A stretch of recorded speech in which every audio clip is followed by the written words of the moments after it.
Hey guys, this is Creative Karma and welcome back to my room. I know it's been a really long time since I last did one of my vlogs, but I've kind of got some really good reasons. First off, I actually have a job, which to me in of itself it's a miracle because I didn't think I'd ever be getting one. And I'll be talking about that, I guess, a little bit later in this video because that's kind of the thing of it. But also, been through a little bit of emotional stuff lately. I just wasn't in the right frame of mind to sit down here and do these videos and stuff like that. So I figured I was going to wait until I get myself to calm down and to get back and do this. And again, my job and that emotion sort of sets the tone for this video because it's something that I've actually thought about a lot recently, because I've talked about having coping mechanisms and all this stuff that you need to do to take care of yourself. But just because I'm now busy, I have a job, and I've got, all these activities I'm supposed to do, and, money that's coming in, I gotta help pay bills, doesn't mean my depression and anxiety and my autism just goes away. It's a conversation I've been actually having with a whole lot of people lately when they ask how I'm doing with my job. I've told them the truth, and that the job is that the children that I'm with are all middle school age, and they require my constant attention because I have to keep an eye on them, and it keeps me so busy that I don't have time to be anxious or depressed. And a lot of people have been saying, well, that's good. And it is, but there's more to it than that. Yes, I just don't get depressed and anxious on the job. I'm able to focus and do my job, which allows me to keep my job, which is great. It gets me out of the house, and I get to do stuff like that. And my social disorder doesn't get in my way either. And there's a major reason for that, too. The middle schoolers are younger than I am, and in my head, I just know that whatever they think of me doesn't matter. It just doesn't faze me because they're young. They're still learning. And they just, might always see me as their glorified babysitter. They're just counting down the minutes so they get to go home, like I probably did when I was in school, or probably a lot of you guys did when you were in school. And the few adults that I do work with is a small enough group that I can handle talking to them like a typical or a normal person.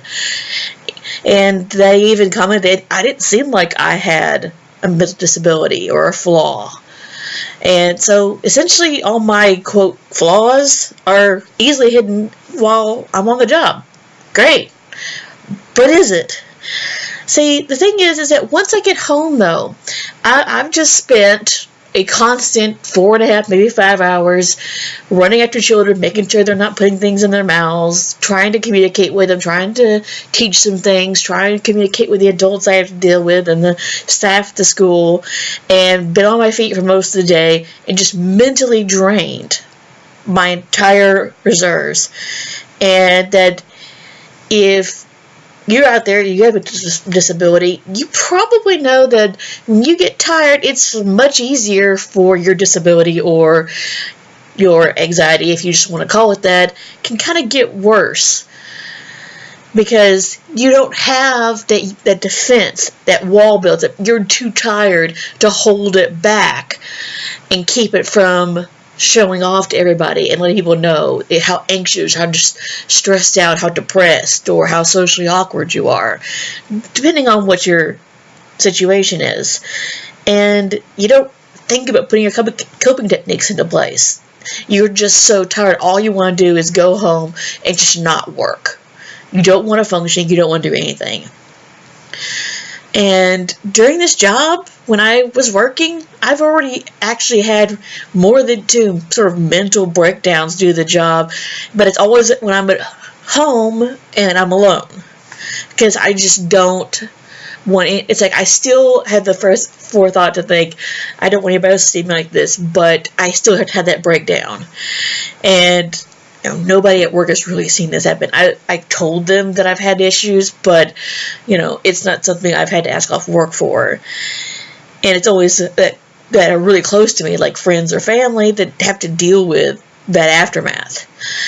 And, all the things I've been dealing with and thinking about how I can make things easier on myself had led me to my answer that really applies to everybody. It doesn't matter if you have a job. It doesn't matter if you have tons of friends and social events that keep you busy. It doesn't matter if you've got hobbies that you spend all your time on, whether it's artwork or you're a computer whiz or you're a math genius or something.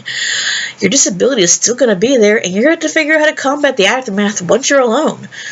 Eventually, your reserves are going to wear down, and you're just not going to have the energy to stay perky, stay positive, stay happy.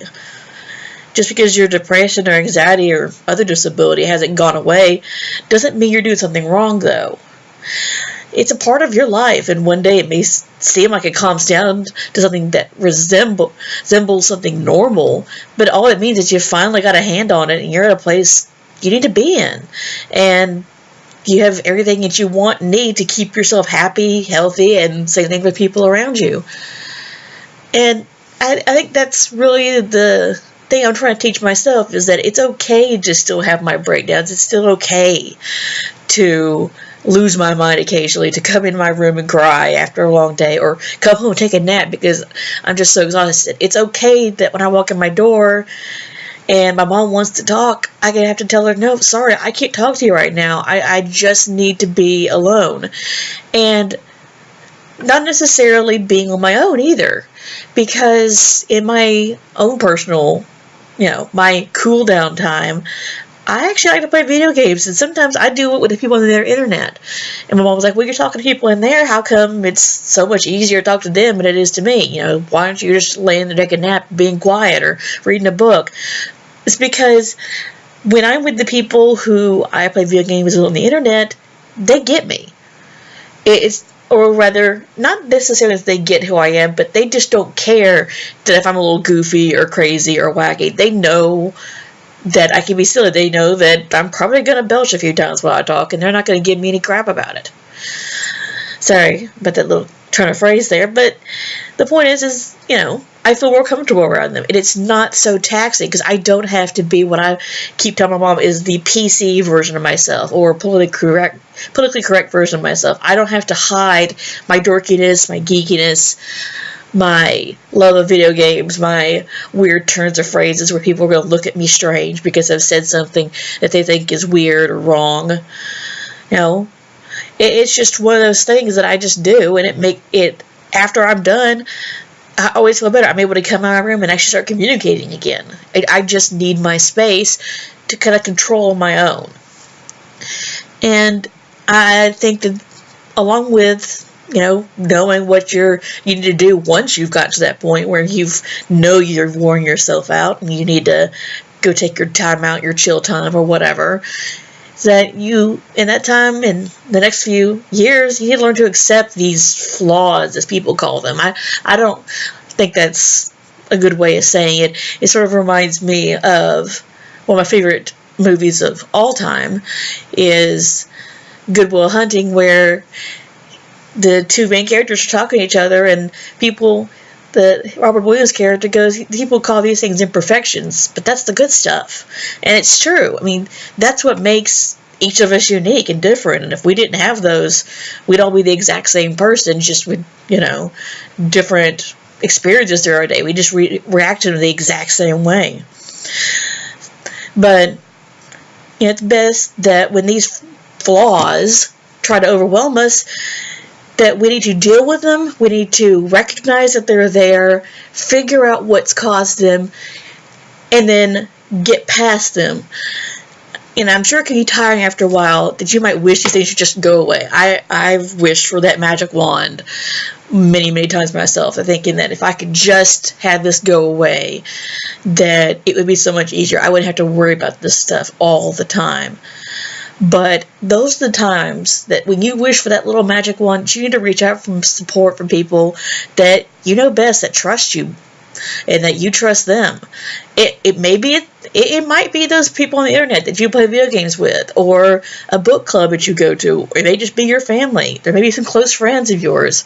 Maybe you have a group of people that are just like you with your own disability that you talk to. Call them up. You need to find those that help you cope with your emotions, your disabilities to the best of your advantage, and just recognize that they're there, and that it's okay to have those problems.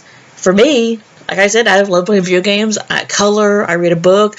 I even write one once in a while. Just because it helps me get things out of my head. It helps me put myself in a different mindset and makes all the crazy stuff during the day seem not such a big deal. Because at times it can feel like the entire world is on your shoulders when it's really not. But those are some of the things that I actually turn to so I can see that I have some peace of mind and I can work through my emotional struggle and come out on the side with a smile. But yeah, this is where I ask, what other hobbies or activities do you guys do on a daily basis, or when things get rough? Do you exercise, which is a good idea? I should probably do more of it in myself. Do you play board game with your family or friends? Are you not a person like me, or do you go for the paints and markers and color pencils, or do you go and you decide you want to go play some trivia games, or do you want to go on a bike ride, or maybe a hike outside, or go fishing? What do what's on your list of things you do? I just would like people to know that from somebody who's in the middle of some very emotional stuff right this second, there are others out there who are working on it every day, and you're not alone out there. But that's all for this video, and I hope you enjoyed it. And you guys keep smiling out there, and I will see you guys in the next video. Bye-bye!